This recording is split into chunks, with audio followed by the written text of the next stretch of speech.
And away we go. Welcome everyone to this Friday edition of the Radioactive Sports Podcast. And of course, I am the host of this podcast, Justin Pemberton. And of course, this is a very exciting edition of this podcast because now for the first three, this has only been going on Facebook through StreamYard, but now this is the debut today for it going on YouTube and on Twitter. So very excited about that. Just want to kind of branch out a little bit and get some more viewers. So welcome to all you viewers tuned in on YouTube and Twitter, along with all those on Facebook. If you're going to be tuning in here very shortly, and just like always, for all the Facebook viewers, please react to whatever it is I'm going to be talking about. And today we're going to be talking some Kansas City Chiefs football.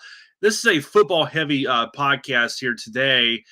Although, if I feel there is time left in this podcast, I will give my thoughts at the end on the stadium proposals the Kansas City Royals put out last week. And I will make sure to kind of pull those up on my phone so I can kind of get a good look at them and get some good thoughts on that. But I've talked about it already that I am not a fan of the idea of a new baseball stadium in downtown Kansas City. But I'll give my thoughts on both of those and which one is probably the best option for the Royals, even if I am not a fan of the idea, which again, I'm not. But I'll give my thoughts on that if there is time in this podcast. But it is a football heavy related podcast here today. As like I said, we're going to talk Chiefs to start out. We're going to talk about the 53-man roster, just kind of break down through all positions. And then I'll give my thoughts on just a couple areas that I thought were huge. And I'll just go ahead and just point out that it was the wide receiver position, the quarterback position, and the I'm already blanking already. I'd say defensive line position, considering Chris Jones' absence, and probably even talk a little Chris Jones as well. Brett Veach seems to be pretty confident in one Chris Jones to be showing up less than a week from now when the Chiefs get going playing the Detroit Lions to open up the 2023 season. So maybe get some thoughts on that as well. I did not mention that in the description. If you guys would happen to catch the description of today's podcast, but for those on Facebook, you've seen my post. I did mention I was going to talk a little Chris Jones. And I was just a little bit of a hurry of getting this going, so I had time to knock this out here today. And we'll talk some college football as well, because it is the opening week of college football. I am so happy it's back. I hope all of you are happy that college football is back too. I mean, for those that are college football nerds, not the ones that don't care for it. I wouldn't want to force you to care about something if you don't care about it. So, but yes, college football, if I can talk now, is back, and very excited, of course, for the three local schools around here in the Kansas City metro area. KU, Mizzou, and K-State all in action this weekend. Of course, Mizzou got it going last night. Unfortunately, I did not get a chance to watch it because of stupid Spectrum. Yes, I have Spectrum for cable, and stupid Disney with their stupid their contract dispute. I was about to say outrage, but contract dispute. That's what's going on with Spectrum and ESPN/Disney.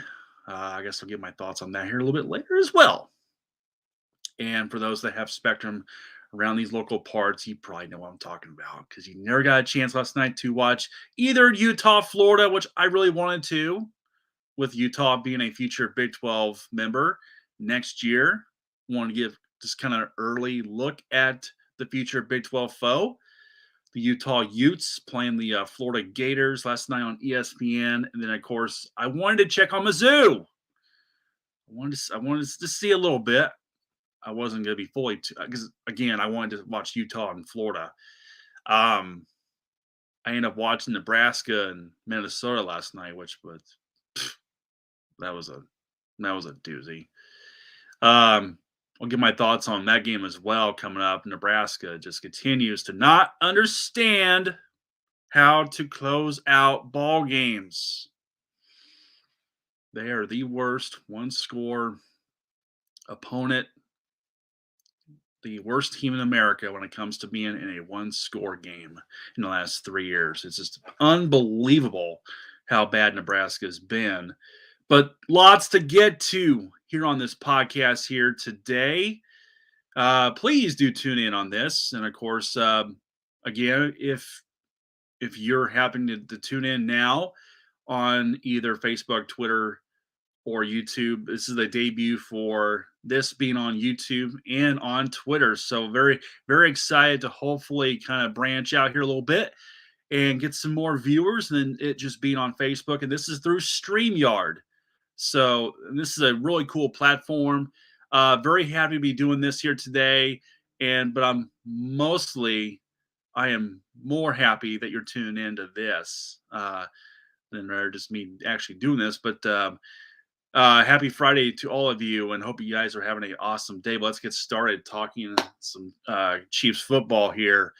Let's start breaking down the 53-man roster. That was all that all came to a conclusion and all set up on Tuesday. If I can get to this on my phone here, because I've got the breakdown of the 53-man roster. We'll start with the quarterbacks. Which this was surprising. I thought the Chiefs were going to. I thought they were going to carry at least 3 quarterbacks. I think they probably should have, because the NFL has now given teams the permission to carry 3 quarterbacks on their actual 53-man roster. But the Chiefs are going with 2 quarterbacks, and of course, we all know who the starter is. It's Patrick Mahomes. Blaine Gabbert got the backup role, and it was pretty obvious going back to last Saturday watching the Chiefs-Browns game. Shane Buechele, he absolutely played his way off the team because he was so bad. He was so bad in that first quarter. And you talk about a tale of 2 different halves.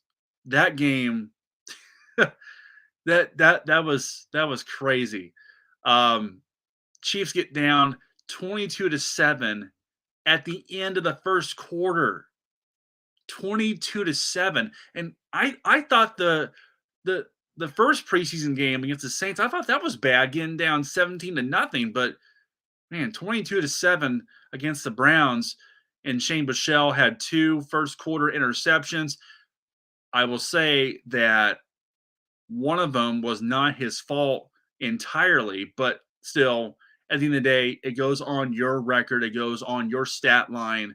You're held responsible for throwing an interception, whether it's your fault or not.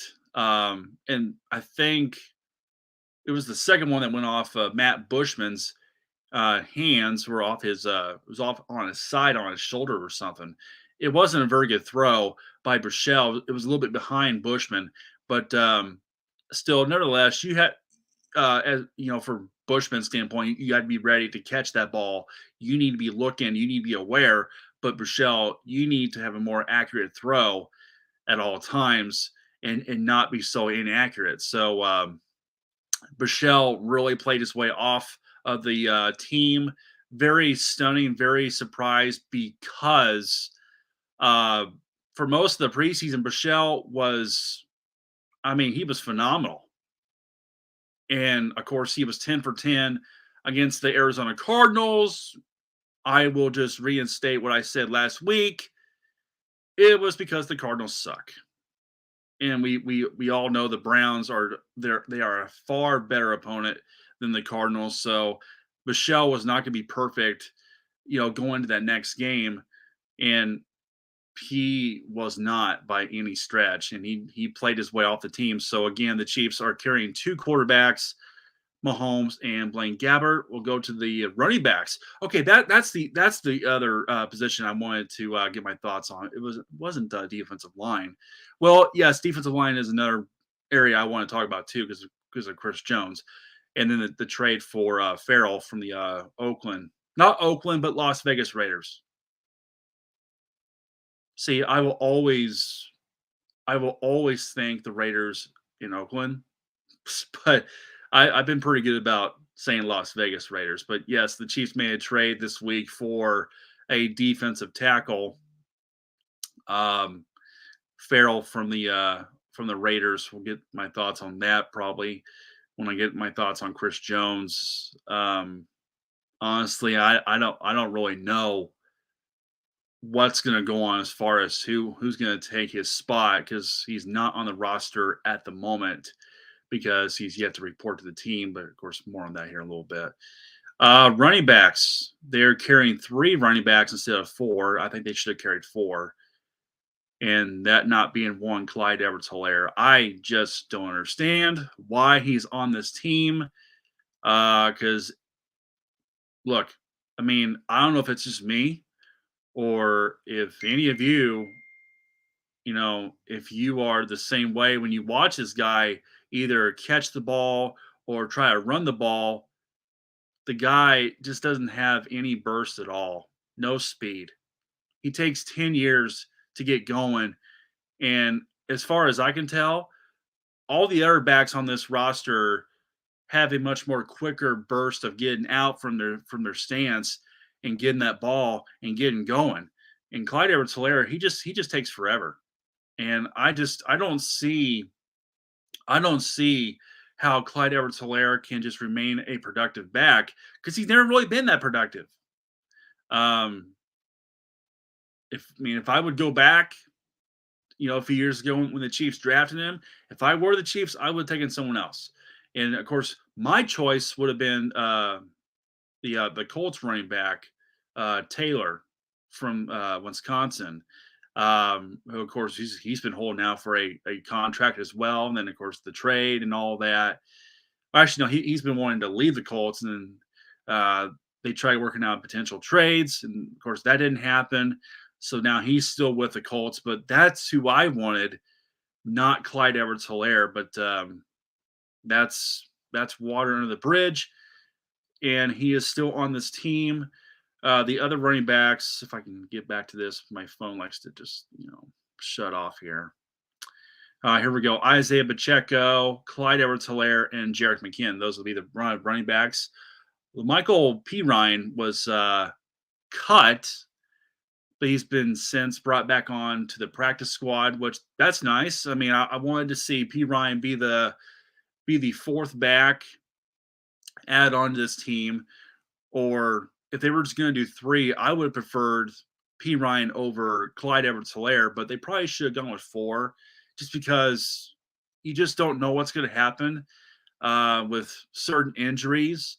That's why also the third quarterback would have been more important as well because you need extra depth in every position because injuries happen all over the place. I mean, I should know firsthand playing football. Football is the roughest sport to play, and there's so much that goes on, and you just never know. So you have to be really on your toes all the time and just really be ready for anything.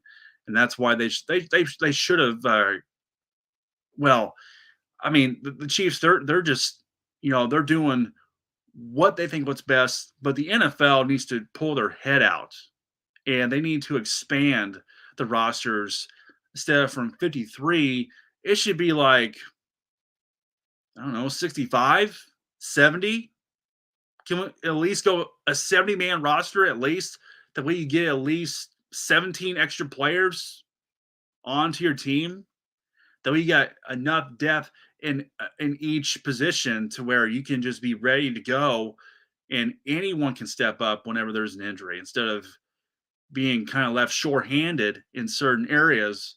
But of course, no, the NFL has to, never be ready for anything. Gosh. But let's move on to the wide receivers, the most intriguing position I'd say, of all the positions during this train camp, OTAs, just the entire offseason, as for the first time in Andy Reid's career, be carrying 7 receivers. And I want to thank my friend Steve, who predicted that last week in the comments. Steve, if you're going to be tuning in right now, I'm talking about you, man. I'm talking about you. You were right. 7 receivers. And those receivers are Kadarius Toney, but of course he is not healthy at the moment. Marquez Valdez Scantley, Sky Moore, Justin Watson, Richie James, Rashid Rice, who I am so surprised. Now, second round pick, I get it. A lot of potential, a lot of upside, but that guy was dropping passes left and right this preseason, and he did not look good.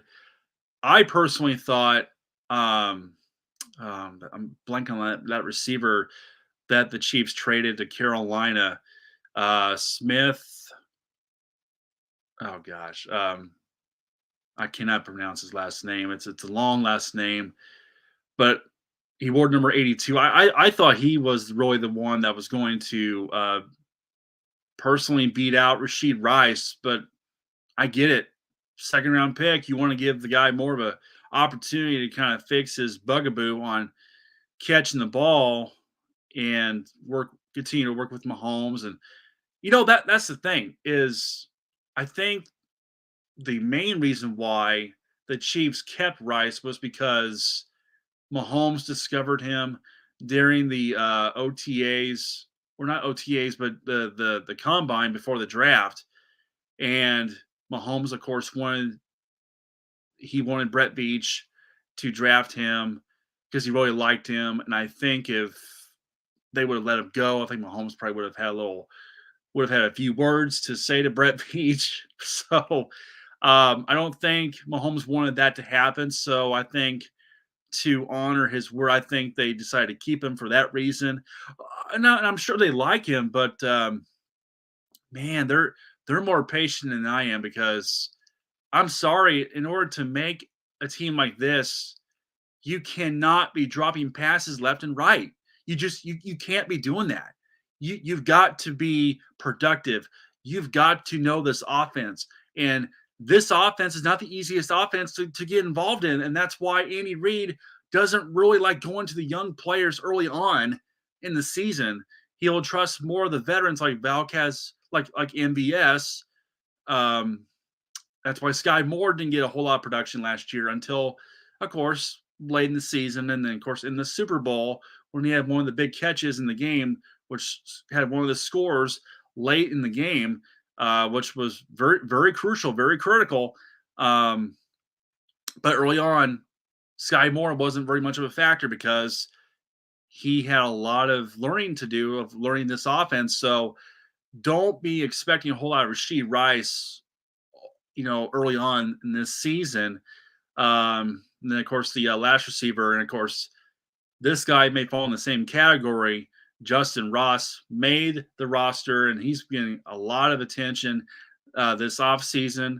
I'm definitely very excited to see what Justin Ross can do. And I'm just very curious to what's going to happen with him. But I think he's going to fall in the same category as Rashid Rice early on. We're not going to see a whole lot of production from him because it takes a lot of time to really get familiar with this offense. It's a very complicated offense.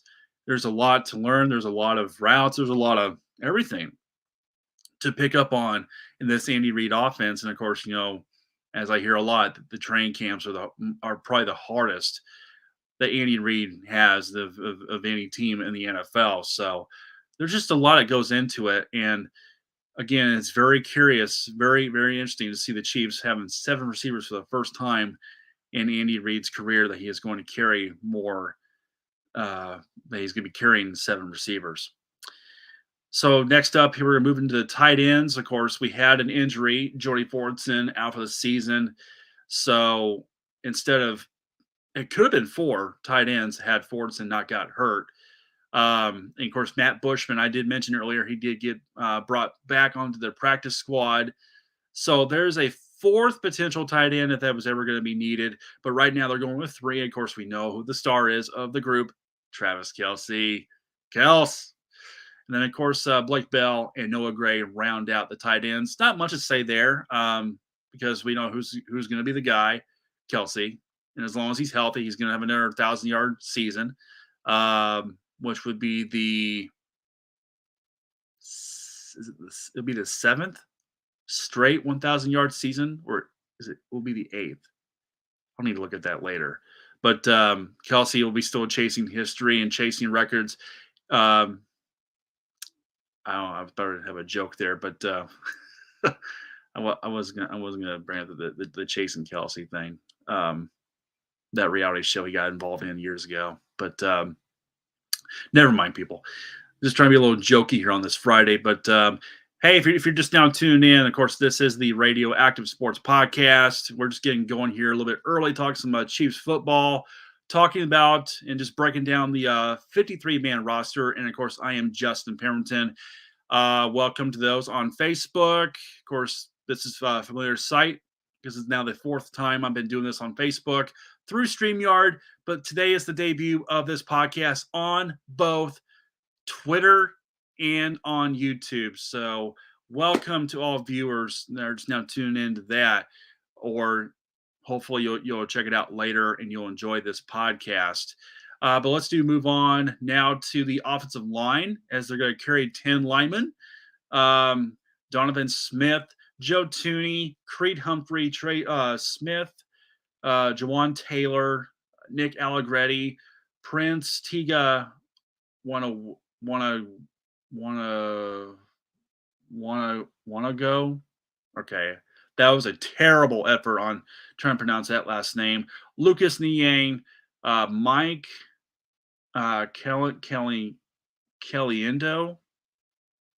and then Wayne Morris. So or one I don't know.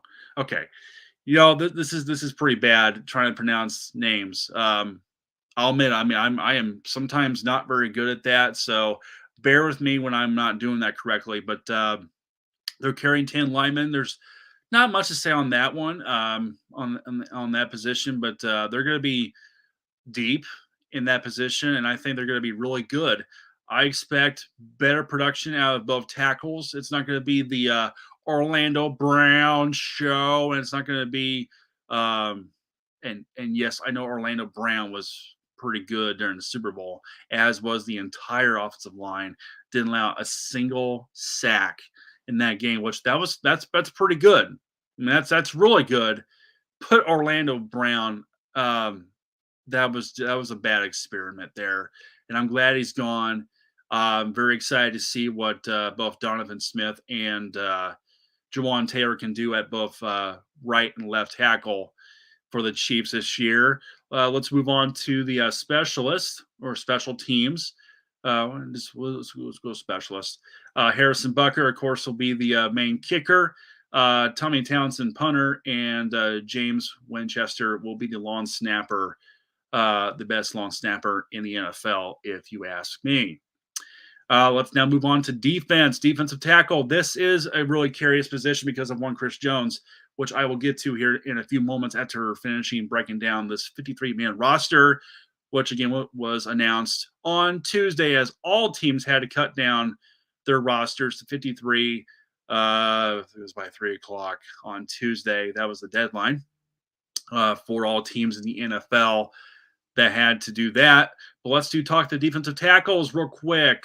Derek Nottie, Trishawn Ward, Keondae Corbin, and Neil Farrell. That's the newly required traded defensive tackle from the Las Vegas Raiders, Neil Farrell. Okay, so quick thoughts on the defensive line. I really, really think that this is going to be a musical chair type of position for a while until Chris Jones, of course, gets back. The Neil Farrell trade is very interesting because He's got a lot of bad grades according to sites like Pro Football Focus. I was listening to Sports Radio 810, which of course I have a shirt here. I'm wearing Sports Radio 810. And just to point that out too, I am a former board operator and former radio host at Sports Radio 810, actually on their sister station, ESPN Kansas City. But I did work. I did some things with both 810 and ESPN Kansas City. That's why I got this shirt. But I did listen to some coverage of 810 early in the week. Listening to the program with Seren Petro. They were talking about that trade, or Petro was talking about that trade, and he did point out some very low grades that Neil Farrell has not been a very good defensive lineman or defensive tackle since his time with the Raiders. I think I'm trying to remember what he was talking about. Um, who was rating, or who rates all defensive linemen, and there's like 126 defensive linemen, and he ranked like 121st out of all 126. That's not very good. His Pro Football Focus grade was like 35.5 or something. It was something really bad. So I don't expect a whole lot of production from Neil Farrell if he gets any action or any time at all with the Chiefs. He was just brought in for extra depth. And of course, as we all know, the biggest headline of them all, that being Chris Jones. And Brett Veach, of course, spoke on Wednesday. He seems pretty confident that Chris Jones will be ready for next Thursday night when the Chiefs open the season at home against the Detroit Lions. Whew. Brett Veach, all I have to say is you are a far more confident guy than I am, because this has been a pretty rough offseason for Chris Jones. The tweets, a couple that come to mind. He liked that one tweet of someone saying, "Well, if he's not going to be a Chief, he would look good in silver and black with the Raiders," and he liked it. I'm like, come on, man! You don't like anything that involves the Raiders. No one, no, don't ever like that. That's awful. That's awful. And then, of course, recently, last week, he said on Twitter that he would hold out till week 8. So, um, Veach did go on to say that they've been in more communications lately with Jones. They've been talking more. So I guess that is positive. That if we were going to be on the positive side instead of being all negative, which I do have a huge tendency to go on the negative side on a lot of things, but I guess to be positive, yes, there's been further discussions with both sides recently. They've been talking a little bit more, so that's good. But get a deal done. I mean, I don't understand the holdup. Okay, this is silly. Like, these are all grown people negotiating contracts, and of course, I'll get to you, Spectrum and ESPN, later in your little dispute. That's why I couldn't watch a whole lot of college football last night. That's another good example. But I just don't understand this world, how people just can't like get along, why negotiating takes like so long to come to a conclusion, come up with a deal. I mean, let's go. Let's go. I mean, you got less than a week before the game. There is no way. There is no way on this earth. And again, Brett Veach, you are confident as can be. And I applaud you for that. But no way on earth is Chris Jones going to be ready for this game, because he's not been with the team at all in training camp. I'm pretty sure he missed OTAs. He missed the ring ceremony when he said, quote, "I was sick." No, I'm not buying that. But he's been absent all off season. And He'll be in shape, but is he going to be in football shape? Because those are two different things. And I don't think he will be. He is not going to show up. He is not going to play. Prove me wrong, but I'm putting it out there right now. I'm putting my foot down. I'm putting out my opinion that he is not going to be out there. And again, Brett Veach, I mean, you can be as confident as you want to be. I mean, but this is what you're thinking. And hey, I want to be on the same side as Brett Veach in the entire Chiefs organization. I want to be on the same side as them. But you got to just see the writing on the wall. You have to know that the guy has not been with you all off season. He has not participated in any activity, and you have to wonder what he's been doing, you know, this entire time. Has he been working out? Has he been staying in football shape? And I highly doubt that. And see, I know first in hand, uh, being in usual typical shape compared to football shape. It's two different things. I mean, because football, I mean, it is such a different event. It's a different sport compared to everything else in life. I mean, you really have to be in tip top shape in order to get out there, run, to be able to be athletic enough to tackle, to be able to block, or whatever it is you do in football, whatever position. I mean, you have to be ready. And you can't expect to just put things off and go, well, yeah, I've done a little bit of staying in shape. I haven't done a whole lot, but I'll be okay. It's like that. I'm thinking of that episode of Seinfeld for all you Seinfeld fans out there when Kramer has to do that walk and he refuses to wear the ribbon and he was like, "Oh, Jerry, I'm in tip top shape."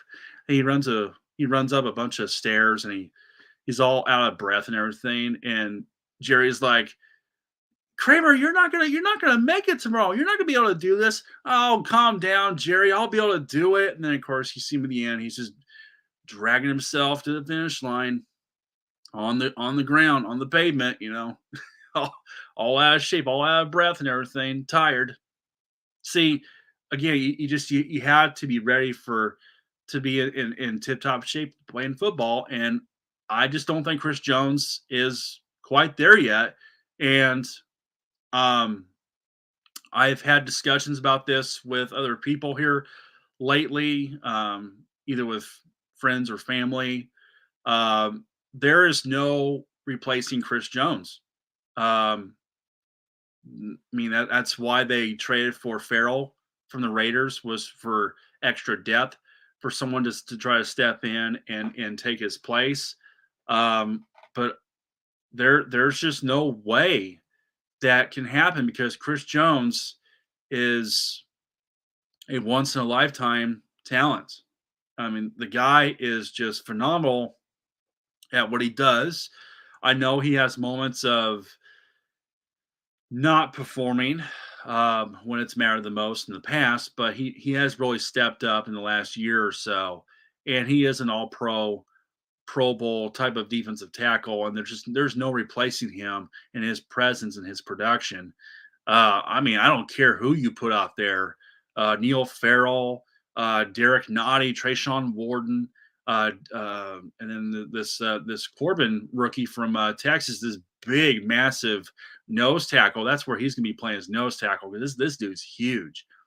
Now he's not tall, but man, this guy is just big, and he can clog up some lanes. But he's young. He's a rookie, so there's a lot of. I mean, there's some experience in this defensive line, but that's probably one of my biggest concerns going into this season is defensive line and just when is Chris Jones going to show up? Um, I mean, if I really had to think about it right now, the time frame of when a contract will get done, it's probably sometime during the season. It's not going to be before this opener. I'm sorry, but I mean, um, I don't know who Brett Veach is kidding, but I mean, he could be again all confident he wants to be, but I don't see it, and I don't mean being a downer and being negative again, but this is reality. The Chiefs need to face reality that they're going to be without their star pass rusher for potentially the first 8 weeks. Um, I mean, is it possible that Chris Jones was just saying that and he was just spitballing and he was just blowing smoke up the Chiefs' rear end and just trying to get them to wake up and potentially, start turn the wheel, start getting everything in motion to try to get a new contract? That's possible. That's very possible. But I think when you say something like that, you tend to be serious. So for Chris Jones to, you know, to be thinking that Chris Jones is going to be ready for week one, he's going to have a new contract, he's going to be with the team next week. It's just, I think that's wishful thinking. That is a massive pipe dream at this point. So, but hey, as I always say, either on this podcast or I mean, if I'm ever posting something or just whenever, prove me wrong. I am always willing to be proven wrong on a lot of things, and this is one of them. So, Brett Veach, I mean, I more power to you and your confidence, man. And I hope that I hope you're right, and I know for all Chiefs Kingdom is hoping and wishing that you're right on this whole thing with Chris Jones. Let's move on to some other positions. Defensive end. They're going to carry 5 defensive ends. George Karlaftis, Mike Dana, Malik Herring, Herring. Okay, and then of course the rookie from K State, Felix Inaduke Uzama. Wow, that I've been pretty good about pronouncing his name, but that was another terrible effort there on my part. And then of course B.J. Thompson, it rounds out the group of defensive ends. Not much to say on the defensive ends. I think you know that should be another interesting group. Can this be a productive group without Frank Clark? Of course, I mean during Clark's time here in Kansas City, he wasn't really all that productive during the season, but he would turn it on in the playoffs. So we may not have to worry so much about this position and wonder about Frank Clark's departure going to the Denver Broncos, which I just have to laugh about that because he thinks he can help the Broncos. That's wishful thinking on that one. But hey, good luck to him. Again, prove me wrong on that as well. I mean, I'm always willing to be proven wrong on so many things. I mean, I like being right, but I also like to be proven wrong, and I like to own up to it if I'm wrong about something. So again, this is another one. Frank Clark, go out there and let's see what you do with the Broncos. And the Broncos, when it comes to the Broncos, it all comes down to Sean Payton fixing Russell Wilson. If he can't do that, then the Broncos are going to be a train wreck. But if somehow Sean Payton can prove all doubters wrong, then Russell's an all-pro again, then of course the Broncos they'll be a factor, come late in the season, and they'll be in playoff contention. But no, this group will be really interesting. Felix, I do want to see him continue to get better. He didn't do a whole lot during the preseason because he's been recovering from a hand injury that he had during the Big 12 championship game against TCU for K-State last year. I hope to see more production out of him.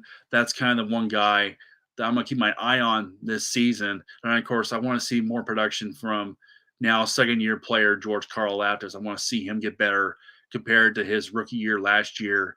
He did start to turn it on late in the season, so maybe this will kind of be the jump start of seeing him become a more productive defensive end for the Chiefs. But let's do now move on to the linebackers, as this is a pretty deep position as well for the Chiefs, and a pretty well set position for the Chiefs. Nick Bolton, Willie Gay, Drew Tranquil. Of course, he came from the Chargers.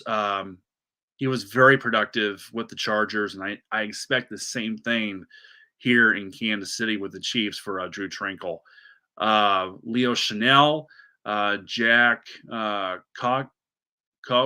Cochran, and then of course Cam Jones rounds out that group. Cam Jones may be more of a special teams guy, um, but that's a very interesting group as well. I'm kind of really intrigued with Leo Chanel. Can he actually improve on his rookie year from last year? Can Jack Cochran kind of continue what he was doing during the preseason? He was doing some pretty. He did some good things. He was pretty productive. He made a lot of tackles and was, on a lot of plays this preseason. And of course, can we continue to see Nick Bolton and Willie Gay become a very fearsome and a very productive duo at the linebacker position for the Chiefs? And Drew Tranquil, I think it's going to be again another very interesting ad for this group. So that's going to be a really intriguing group to watch this season. Move on to the cornerbacks. Trent Duffy, L'Jarius Sneed. Brett Veach did mention that Sneed will not be going on the IR, but he will remain on the 53-man roster, even being absent right now due to an injury. But he is there. Jalen Watson, of course, he was the unsung hero of the Week 2 game last year against the Chargers at Arrowhead with a massive pick six, as we all remember. That was kind of his highlight of that season. He didn't do a whole lot after that, but he is back as well. He's on the cornerback area on the 53-man roster. Joshua Williams, Nick Jones, and Darius Rush round out that group. Honestly, I think L'Jarius Sneed is the biggest question mark right now. That's probably my only thoughts on that group. Of course, I do want to see McDuffie continue to grow and improve on his game as well. But let's move on to the safeties. Justin Reed, of course, he's the backup kicker, which I still have to have a few chuckles on that one. But hey, emergency kicker, you got to have somebody. And he is pretty good, actually. Going back to last year when the Chiefs were having to play a little bit of musical chairs while Bucker was out with that injury.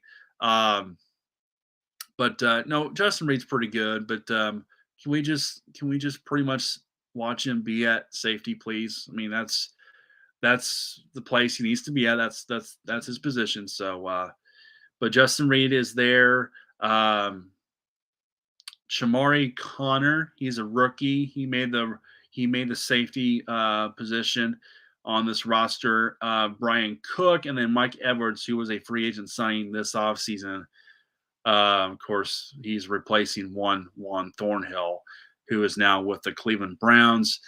And I think now we got the non-active roster, and this is where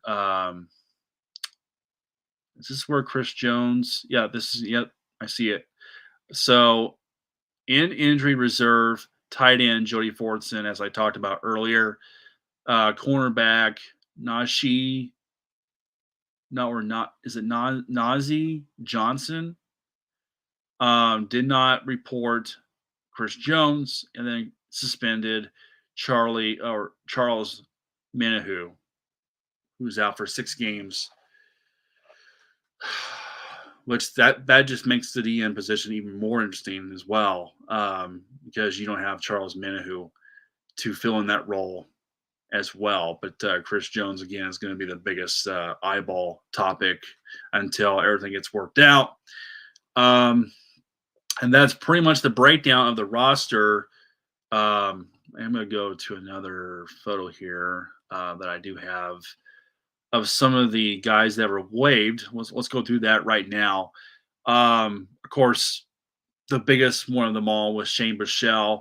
I thought he was going to remain on this roster. I thought he was going to be the backup, but of course, we all know what happened. Um, let's see, is there a 53 man or is there a practice squad? No, this is just all the waived and released players. So DiCaprio Boodle, Shane Buechele, Cole Christensen, Jaron Ely, Isaiah Gatherings, Jawan Green, Khalif um, Has- Hasil. Okay, man, this is really terrible. So just again, bear with me. I'm trying to pronounce some of these names. Phil Hoskins, Truman Jones, Darian Kennard, who actually did get brought back onto the practice squad, the offensive tackle or offensive guard last year to the draft from Kentucky. Actually, just got brought back on. If I can talk now, jeez. Um, Isaiah Norman, defensive back, and then of course Lamichael P. Ryan, who did just get brought back onto the practice squad. Very happy to see that after being waived early in the week. Reese Taylor, defensive back, was waived. Daniel Wise, ex Kansas Jayhawk, was waived. Echo Boydo, the ex K State corner, was waived, but of course also was brought back onto the team, onto the practice squad. Matt Bushman, also, I mentioned earlier, he was brought back onto the practice squad after being waived. Defensive back Anthony Cook was waived. Wide receiver Ty Freigel was waived. Tackle, okay, this one's gonna be hard to pronounce, but we had tackle that was waived. Sebastian Gutierrez, another tackle, was waived. Anderson Hardy was waived, another tackle. Um, Lamar Jackson, not to be confused with the Ravens quarterback Lamar Jackson, but defensive back Lamar Jackson was waived. Defensive end Joshua Kingdo, who was a well, let's just call it what it was with him. He was a project with the Chiefs these last few years. He was waived. Um, Duran Lowe, defensive back. Chris Oladokin was waived. He was one of the four quarterbacks this preseason. Very productive. I liked what he brought to the team. His speed, his ability to get out of the pocket, and his athletic ability. He has been recently brought back onto the practice squad. He was the man that got the nod to remain on the practice squad. And then Shane Buechele was the odd man out. And of course, Shane Buechele has recently signed with the Buffalo Bills. So now he's a member of the Buffalo Bills practice squad. Um, Cornell Powell was waived. Trey Scott, wide receiver, was waived. Defensive tackle Chris Williams was waived. And then the released players were Kendall Blanton, tight end, uh, defensive back Dion Bush, who I believe has recently, I think he was brought back onto the practice squad too, I believe. Austin Ryder, of course, a familiar face with the Chiefs, longtime Chief Austin Ryder was waived or was released. And then Danny Sheldon was released as well, and I think he was brought back onto the practice squad too. So waived and injured. Jerome Carvin, defensive tackle or offensive tackle, excuse me. Uh, Ola Keen, linebacker. Uh, and then Nico Remingo, wide receiver, was waived, injured. Traded to the Panthers. Ismair Smith Marset. That's the guy who I was trying to think of earlier, who I thought was going to make the roster and not Rashid Rice. But he got traded to the Panthers for swapping seventh round picks with the Carolina Panthers.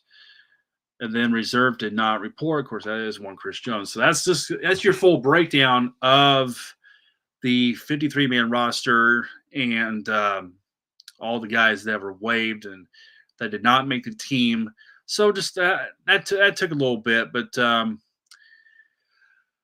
just leave me some of your comments, your thoughts on who you thought was going to make the roster, who was going to make the team.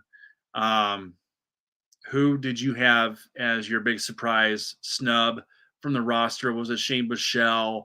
Was it Ismair Smith Marset? Um, that I think those two were the biggest.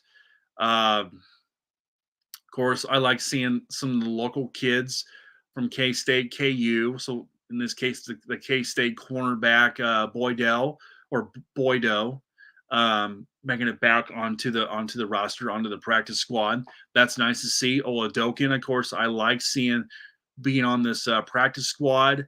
I like his ability of getting out of the pocket. But just please leave your comments. And of course, hey, while you're listening to this podcast or watching this podcast, please hit the like button or the love button or just whatever you want. You feel like, or do you want to send a laughing emoji? Just feel free to do what you want. And of course, leave comments. And if you're just now tuned into this, we're getting ready to move in and talk some college football. I am Justin Parrington. This is the Radio Active Sports Podcast here on StreamYard.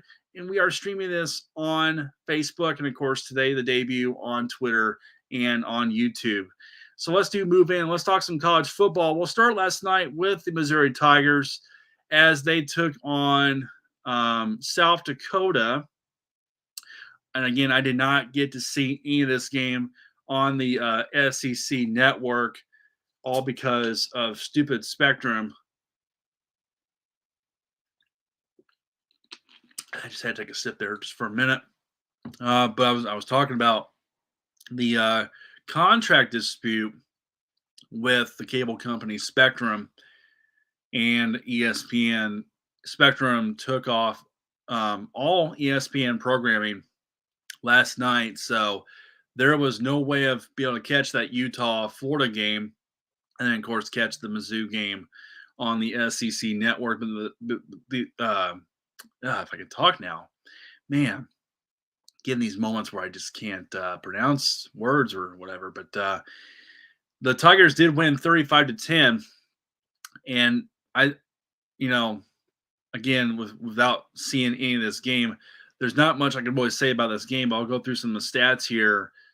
Let's go to the box score of this game, and let's just go through the Mizzou Tigers. Here where we are. Okay, we're not getting to the Tigers here. Here we go. So Brady Cook did start the game at quarterback for the Tigers. 17 of 21 for $172, a touchdown, no interceptions. Then the backup Sam Horn came in 3 for 5 for 54 yards and had a touchdown and interception as well. The Tigers are 1-0. They will play at least one of their biggest games coming up will be against K-State. That's in a couple of weeks. That will be in Columbia. Hopefully by then, ESPN and Spectrum will have their dispute all figured out. And they'll have a new contract negotiation all figured out. But I did not get a chance to watch that game last night. But I guess it really turns out I didn't really need to, as Mizzou cruised to a very nice victory. I would imagine for some Missouri fans, you probably would have wished for a bigger lopsided game than 35-10 against a team like South Dakota. But hey, you know what? I think at this point, with how it's gone with Eli Drinkwitz, I think any victory that you can get, I think you need to just take it. You need to take the bull by the horns and just go with it because I don't know. After this game and then, of course, the next game, but after these two, it's going to get a little dicey schedule-wise for the Tigers. And I just pointed out that game against K-State coming up in a couple of weeks. That's not going to be an easy game against a very, very talented Cats squad, which I'll get to here in a few minutes as they'll be having their game tomorrow night when they'll be taking on Southeast Missouri, SEMO. Yeah, that's going to be a great challenge for the Cats. Oh boy. Um, but Missouri does win, and they did get some productive quarterback play last night. Both Brady Cook and Sam Horn.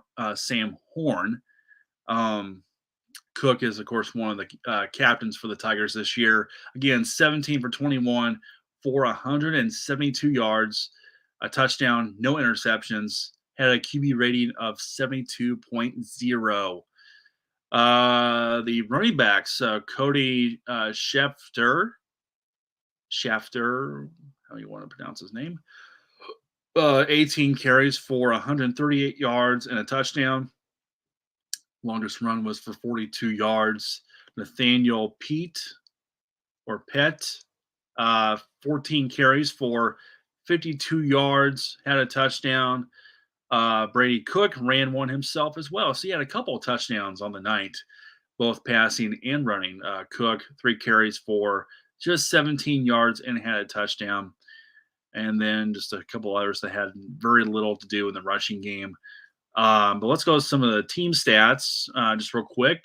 Again, I mean, I didn't see any of this game because of this whole contract dispute between Spectrum and Disney/ESPN. Hopefully, that just gets all figured out. I mean, I hate these things because, um, for people like me that do a podcast, I mean, I need to be able to watch these games so I get a good idea of what's going to be taking place here. And of course, I mean, when you don't watch them, you don't really know what's going on. So get that through your head, Spectrum and ESPN, and get something done, please. Um, First downs, Mizzou out first down, South Dakota 22-14. Third down efficiency, 6 for 10 for the Tigers, only 2 for 13 for South Dakota. Fourth down, Mizzou did not attempt a fourth down conversion, while South Dakota went 2 for 3 on those. Total yards of offense, Mizzou rolled in this one, 437 compared to 194. Passing yards, 226 for Mizzou, 156 for South Dakota. Um, let's look at other rushing. Holy cow, this was pretty lopsided too. 211 compared to 38. So that's 38 total yards of rushing for South Dakota. Is Mizzou that good defensively this year? We'll find out. But of course, again, this is not much of a contest or much of a test here for the Tigers. And again, man, as I said, you can probably hope for all you Mizzou fans, you probably would, wish for a little more of a lopsided score than 35-10. But I think overall, you should be pleased with the outcome and the results for your Tigers. Let's go to penalties. Mizzou. Well, this could be something they could really work on. 7 penalties for 56 yards. I'm sure Eli and I'm sure Mizzou fans don't want to see penalties become a big deal. And of course, South Dakota had 6 penalties for 57 yards, so one more yard than Mizzou did on penalty yards. Turnovers, Mizzou did have 1 turnover, while South Dakota, interestingly enough, they didn't have a turnover. Usually, when you get blown out 35-10, you have a couple of turnovers, but of course, you know everybody's not Nebraska. I know. I'm sorry, Nebraska fans. I don't mean to. I'm not trying to throw dirt. I can't get over last night watching Nebraska choke that game away against Minnesota, which I will get to here in a little bit. We are just almost an hour into this. Just a lot of rambling about that 53-man roster on the Chiefs, but we are talking some college football right now here on this podcast, and I am Justin Parrington, and I think we are going to pretty much wrap up just talking college football. I know I said Royals, but like I said, we're an hour into this, and I don't like usually doing more than an hour of doing this podcast, so we're pretty close to being done here. We're just gonna finish up talking Mizzou here. We'll move on to KU's game tonight. Then we'll talk K-State for tomorrow night, and then other games real quick, and then we'll be done here in just a little bit. Time of possession, Missouri This is kind of surprising here. South Dakota had more time than Mizzou did with the ball, 30-58, so 30 minutes and 58 seconds compared to 29 minutes and 2 seconds for the Mizzou Tigers. But overall, Mizzou did win very easily, 35-10. Let's do talk some KU now as they will kick off tonight. And this will be on ESPN Plus, so I should be able to watch it. Hopefully, I'm going to tune in and see how the Jayhawks do as they will take on Missouri State, and this will be a 7 o'clock game. Let's do check that out real quick. Yes, it will be a 7 o'clock kickoff on ESPN Plus or Big 12 Now on ESPN Plus, however you want to put it or say it. I prefer just normal TV than ESPN Plus, but at this point with the contract dispute, I think we would probably take anything being on ESPN Plus at the moment. But the Jayhawks are a huge, heavy favorite, as they should be. And there's a lot of expectations this year for the Jayhawks coming off their best year in 14 years. And of course, they got their big time quarterback, Jalen Daniels, back. And of course, hopefully their defense will be much improved. And those are the two biggest things. And I'll say right now, I think I'm pretty bullish on the Jayhawks. I think they can be pretty good this year. 8-4, maybe 9-4, 9-3. But that's only if Daniels is healthy. If they go through this musical chairs battle or this substitution deal, or if they go through another injury with Daniels and Jason Bean has to come in and play quarterback, I think that's going to be that's going to cause a lot of concern for the Jayhawks. Now, Jason Bean's a decent quarterback, but he is not Jalen Daniels. So I think if Daniels is down for a period of time, that's going to kill a lot of momentum for the Jayhawks. And if the defense is not improved, I think those are the two things I think I'll be watching this year for the Jayhawks. I think everything else is in place, and I think Lance Leipold is doing a lot of good in this program, and it's definitely needed because they were down for so many years. And I expect nothing but a big blowout tonight in Lawrence for the Jayhawks, as once again they'll be taking on the Missouri State Bears. I think it's Bears, but they'll be taking on Missouri State. 7 o'clock kickoff on ESPN Plus, and then the K-State Wildcats will be home at Bill Snyder Family Stadium, taking on Southeast Missouri, or in shorter terms, SEMO. That will be a 6 o'clock kickoff, also on ESPN Plus. But that's tomorrow night. Wildcats have a lot of expectations this year, a lot of hype coming off last year's Big 12 championship, beating TCU in that Ultimate Classic down in Jerry World. Will Howard is, of course, the returning quarterback. All offensive linemen are back for the Wildcats, including wow, I got to slow down. I'm just really trying to hurry, get this thing over with here. But All-American offensive guard Cooper Beebe is back for another season. He is just an all-around stud. They've got some of their linebackers are back, along with Daniel Green. They do have some replacing to do at defensive end with Felix Inaduke Uwazama being gone. And of course, they've got some replacing to do in the corner, in the secondary as well, with Julius Brents and a few others gone as well. So there will be some retooling on the defense for the Wildcats this year, but K-State's going to be in the mix. They're going to be in the thick of it. And I think right now, I think they're the favorite to win the Big 12 again. Of course, I mean, who knows? Is Oklahoma going to bounce back this year? Can Texas actually, for once, live up to the hype? I say no. And that's, in upcoming podcast, come December, you maybe see me pulling up a photo of the College Game Day crew of ESPN from last week on their first show of the year. When they made their conference championship picks, they picked Texas to win the Big 12. So I'll have some fun with that on social media if they end up being wrong about Texas, no doubt about that. You mark my word, I'm going to be serious about that. I'm going to have some fun with that. But no, K State's going to be the favorite in my mind, and they should be the favorite. Chris Kleiman has got a good thing going. He has got that program up and running, pretty similar to what Bill Snyder did at K State. Um, and I don't expect this train to be stopping anytime soon in Manhattan. They're just going to keep rolling. And of course, they got a lot of young talent coming in as well. This is a favorable schedule. They will have Troy next week at home. Then they go to Columbia to take on the Mizzou Tigers. I did talk about that game just a few minutes ago when talking about the Missouri Tigers. They will kick off Big 12 play home against Central Florida. That's a very good opponent.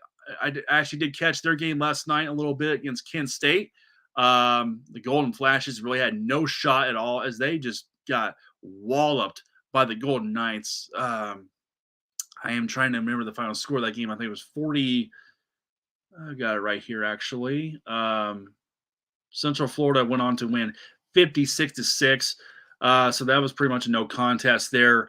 But UCF can be a huge surprise in their first year in the Big 12. They could be a factor in this Big 12 race too. Gus Malzahn, an offensive genius. They got some talent. They have a pretty good quarterback. They have some good talent. It's a very passionate fan base, obviously. If you remember a few years back with Scott Frost, they went undefeated. They thought they were national champions. They had their own banner made and all of that. So that's a very passionate fan base. So I'm looking forward to seeing them be a factor this year in the Big 12. And it should be a fun year of the Big 12 with these new members, and of course next year with Colorado and of course Colorado. I will talk about them actually right now. That's one of the few games to look forward to tomorrow as they'll be starting the Deion Sanders era, kicking off in Fort Worth as they'll be taking on the Big 12 runner-up and, of course, the national championship runner-up from last year, the TCU Horned Frogs. Will be hosting the Colorado Buffaloes. That's a 11 o'clock morning kickoff tomorrow on Fox. My upset pick of the week is Colorado knocking off TCU. That's right. I'm going with Deion Sanders knocking off those Horned Frogs. And I'm getting tired of seeing those promos on Fox. Can the Buffaloes knock off Big 12 powerhouse? Okay, let's pump the brakes a little bit on TCU, a little bit. Okay, they're losing a lot of talent. And I don't want to throw shade. I don't want to be critical of what Gary Patterson did at TCU. I thought Gary Patterson's time at TCU was very productive. I thought they were always a factor. They were always really good. But I have to say, during their time in the Big 12, they've never been a powerhouse until last year. Last year was their breakout. Last year was a Cinderella type of story for TCU with Max Duggan. And then, of course, the first round pick at wide receiver, Johnston, who went to the Chargers. They lost some talent on defense. They're losing a lot. I know I heard some things last night. They were talking about the Fox game day crew was talking about TCU a little bit. They say they're faster at wide receiver. Sonny Dykes believes in his team, which of course, I mean, how could you not be confident? You're coming off a national championship game appearance. You made the playoff. I mean, other than Oklahoma, the Big 12 had someone else in the playoff other than themselves for the first time ever. So how could you not be confident? But you know what? Don't sleep on Deion Sanders and the Colorado Buffaloes. Don't sleep on them. Yes, a lot of turnover. Some say it's the worst roster in the country. Okay, so what? Well, are you going to believe that if they go out tomorrow and upset the Horned Frogs in Fort Worth? I wouldn't think so. So, my pick of the week is Colorado upsetting TCU on the road on national television in Fort Worth. Yes, go Buffaloes, and welcome back home to the Big 12 next year, Colorado. Yes. Other key games tomorrow in the actually, well, let's because I've got to give my thoughts on Nebraska. Woo! last night was a disaster for the Cornhuskers. Now, it started out pretty well. They're up 10-3. Now, the game overall was pretty much a snooze fest. I mean, if you really like high scoring, if you like, high competition games, this was not for you. This was a an old school dogfight defensively. Both teams came to play. Nebraska, was turning back the clock a little bit and playing some black shirt defense. For those don't know the term the black shirts.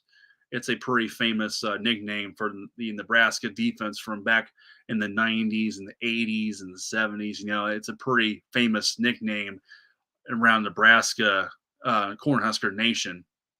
But they were playing some good defense last night. Offensively, they were pretty. I mean, they were pitiful outside of one play, and it made me think back to a game 20 plus years ago. Nebraska threw a reverse that went for a touchdown. They did a similar play 20 plus years ago against Oklahoma with Eric Crouch at quarterback. That brought back some memories watching that game almost 22 years ago when I was just a little kid. I was down in the basement watching that game. That was pretty cool.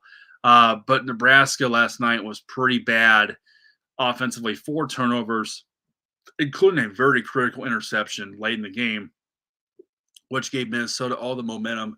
And they did tie the game. Then Nebraska turned over again, I think, before Minnesota got it back again.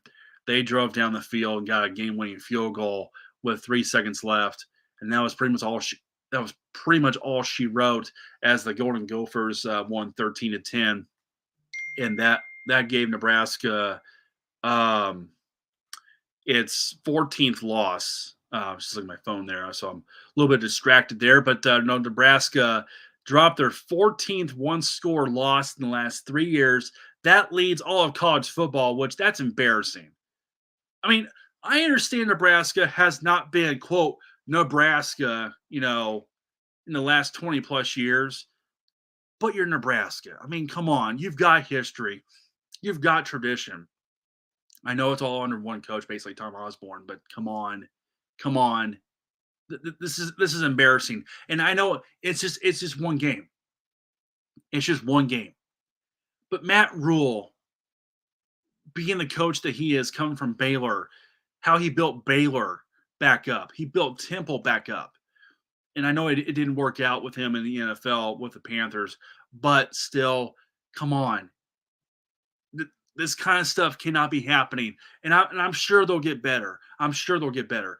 But that's embarrassing. That stuff's got to stop. And as much as, I mean, I'm a Big 12 guy. I'm not a Big 10 guy. So I feel for you Nebraska fans. I do. Although I gotta be honest, I can't help but laugh a little bit as well because it's an ongoing saga that will just never end with Nebraska. These one-score games. They're 2-14 in one-score games in the last 3 years. And again, those 14 losses lead the country. I mean, something's got to give at some point. They've got to learn to finish one-score games. Let's go into some other games just to point out tomorrow that are going to be on tap. Let's see. I guess we can start out with Virginia and Tennessee. That'll be a 11 o'clock morning kickoff on ABC. If you want to watch that game, of course, there's going to be Northern Iowa taking on Iowa State for all Big 12 viewers. Big 12 country, ESPN Plus. If you want to watch some Cyclones. Are they going to do anything this year after what they have been involved with this offseason with the whole legal or illegal betting in the state of Iowa? A bunch of players got kicked off the squad for being involved in that whole mess. That was pretty bad. The debut of the Big Ten on CBS tomorrow as Indiana will host number 3 Ohio State. That's a 2:30 kickoff. Boise State plays number 10 Washington on ABC tomorrow afternoon at 2:30. Texas plays Rice on Fox at 2:30 tomorrow. Um, let's see other notable games here. Um, there's not really a whole lot of other notable games. There is the Battle of the Carolinas, though. That'll be tomorrow night on ABC at 6:30. Number 21 North Carolina takes on South Carolina. Then, of course, West Virginia travels to Penn State to take on the number 7 Nittany Lions. That will be on NBC at 6:30 tomorrow night. So just a few other games to kind of just point out here, and that's going to pretty much wrap it up. Oh, I do want to point out there was some big news earlier in the world of college sports as the ACC has accepted Stanford, Cal, and also SMU. That was some big news early on. I don't have much thoughts on that really, just because it makes no sense. But of course, college athletics, college realignment makes no sense at all anymore. So, but that's going to pretty much wrap up this podcast here for this Friday. Um, Thank you to all those that did tune in, and please do check this podcast out later if you happen to miss the live stream here on either Facebook, on Twitter, or on YouTube. I will have those videos will be on my YouTube channel. Just search for Radioactive Sports on YouTube, and you will see it there. And of course on Twitter. Let me go announce my Twitter handle real quick so you guys can follow me on Twitter at J underscore sports guy 1523. That's once again at J underscore sports guy 1523. That is my Twitter or X. I mean, I will always say Twitter. I don't like the new name, so I'm gonna say Twitter. I'm gonna say Twitter. Okay, Twitter. That's the proper name, Twitter. Then of course on Facebook. So that's going to wrap it up. Thanks for tuning in. Once again, I am Justin Parrington. Thanks for tuning in. This has been the Radioactive Sports Podcast, and we'll check you, or not check you, but we will catch you again next time. Happy once again, TGIF, everybody. See you later.